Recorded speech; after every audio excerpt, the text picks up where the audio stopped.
Quite simply, Oregon fans and boosters are starving for a national championship. The Ducks have played in 2 in the last 8 years, falling short both times. And Cristobal would not guarantee a national championship during today's press conference, but he certainly has championship pedigree. You might have heard of Nick Saban. He coaches down in Tuscaloosa, arguably the greatest college coach to ever do it. That's where Cristobal spent the previous 4 years before coming to Eugene. In 2010, Thomas Tyner was a sophomore at Aloha High School, and he played in the 6A state championship game right here at Reser Stadium. He played well, and Aloha brought home a state title. Now, nearly 7 years, 2 schools, and 1 retirement later, Tyner is back at Reser Stadium as a member of the Oregon State Beavers. I'm about as hyped as the Coachella crowd when that Walmart yodeling kid took the stage the other night down in Southern California. I mean, come on, man. It's NBA playoff basketball. We're all super excited. The crowd's already pouring in about 2 hours early. We're about a half an hour away from the biggest women's college basketball game in Matthew Knight Arena history when Kelly Graves and the number 8 Ducks host number 10 UCLA.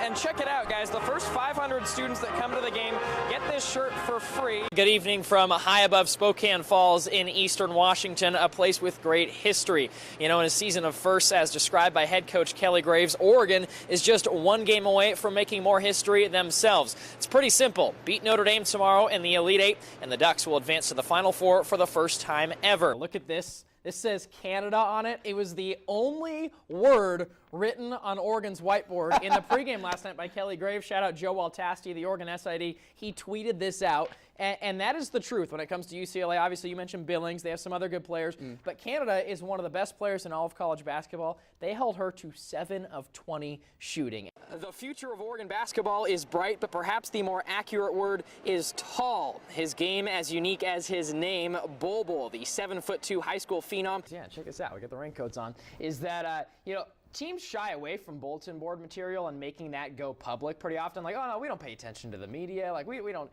Oregon did not shy away from that at all. They embraced it throughout the week, starting Tuesday, leading up to just right before kickoff. In the last decade or so, it's been all about fast, hard finish. You know, that was a Chip Kelly thing, win the day. Is Oregon still going to be fast? Or are you guys going to be physical in the trenches? Because one of the knocks on Oregon nationally, and I don't know how you guys perceived it at Alabama, was that Oregon was, really fast, great skill position players, but in the trenches, you could kind of get to them. Well, that's a great point. The statement, Justin Herbert needs to become a better leader, seems like it's been thrown out there. Is that an overblown story? Is that not fair to say, or does that have some merit to it, and is that something that you're working on? No, I think it's got some meaning behind it. Sabrina Ionescu and triple-double has kind of become synonymous, or at least locally, just given everything that you've accomplished in that space recently. You break the record all-time for Oregon as a freshman. You break the NCAA record this year. How? I mean, I guess that's just the basic question. How do these triple-doubles happen? I don't really know. I don't ever try. I don't really try. Okay, on your Twitter page, the pinned tweet that you have is you falling over during that free throw against Ole Miss. And then the caption was, I wrote it down, me, don't fall for him. You could do so much better. Also me. And then you falling over.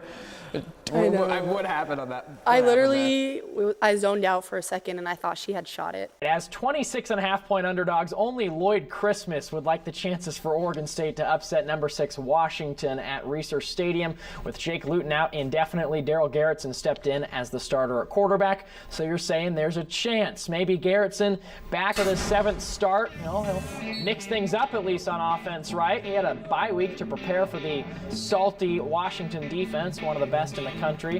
His counterpart Jake Browning, dad played quarterback at Oregon State back in the day, had a pretty good mustache too. That was a storyline during the week. After winning their first 4 games of the season by an average of about 33 points, Oregon basketball faced its first real test last night here in the first round of the PK80 tournament in Portland. It's no secret that Oregon State has been one of the worst passing offenses in all of college football since Gary Anderson took over here at OSU. So now that fall camp's underway, it's up to a trio of quarterback contenders in Jake Luton, Marcus McMaryion, and Darrell Garretson to help turn that around. Now, Luton's 6'7" frame and success at the junior college level a year ago makes him the favorite. I'm trying to stay woke here on these outfield bleachers. Pac-12 Player of the Year Nick Madrigal literally just hit 2 home runs right over my head here in right center as the Beavers are currently taking batting practice. And we're about 30 minutes away from tip tip-off. Ruthie Hebert and Sabrina Ionescu grabbed the headlines nationally, but tonight, might it be a bench player who makes the difference? So when you first got here and you kind of laid out a vision for what you wanted the program to be, as I'm sure most head coaches do,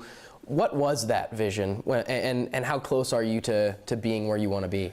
Well, we want to win a national championship, and that was one of the reasons that that I made the move. All right, I gotta ask you about Bama, man, because that place has like this allure to it, right? Like it's Alabama, you know, national championships they have there. Nick Saban, maybe the greatest college coach to ever do it, or certainly one of them. How was that Bama trip?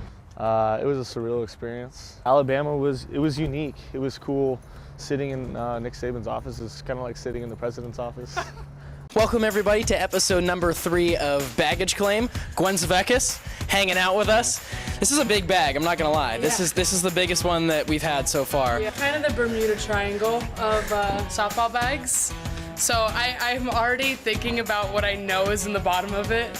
And it's making me laugh because people are going to think that I'm like a hoarder. Sydney, your step back 3 is incredible. But okay, outside of kind of what you do on the court as far as a basketball player, you're definitely like the alpha of this team, right? I mean, you're the leader in the huddle. You're leading the charge. Come on now. They called it the Rodent Bowl Saturday night at Reese. It was a battle between Gophers and Beavers in Corvallis, and it rained most of the game. So you would think advantage Beavers given their comfort with water, right? But PJ Fleck brought his own oars to Corvallis. Oregon State would rock their 11-strong jerseys. Beavers actually a 2.5-point favorite in Vegas in this matchup. That is a Christmas present to those of you in the betting world. Willie Taggart calls him the real deal Holyfield. Corey Hall calls him a third running back in the backfield. Arizona's Khalil Tate has gone from a second stringer in the desert to college football's Heisman darling. This dude has 5,000 rushing yards and 64 total touchdowns. Don't you ever question how respected Royce Freeman is in that locker room? No one is respected more by the Oregon players, the team, the coaching staff than Royce Freeman. I thought that criticism from those ESPN guys was just unwarranted and kind of uneducated, to be honest. My biggest thing with Washington State, I know the offense gets all the praise.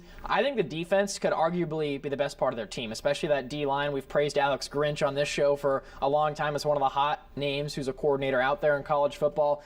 They got after Darnold. That was the worst I've ever seen Sam Darnold play. He's not having a good year, but he was horrible against Washington State. Number 6 South Medford at number 4 Sheldon. And what makes this game so interesting isn't just that the conference title is on the line, but how much Division I talent will be on the football field tonight. You know, Oregon hasn't lost a game since Super Bowl Sunday. It's a pretty remarkable stat. The last time they did lose, Stanford's Brittany McPhee went off for a career-high 33 points. But since then, the team's defense has really improved. Kelly Graves has taken note of that, been very vocal that defense will be the key to Oregon's tournament run. Guys, I actually have the game ball with me right here. As you can see, pretty cool. It has the KYAO Cancer Fund emblem on it. This is really the game ball. I got to run back and return to the scores table in just a second.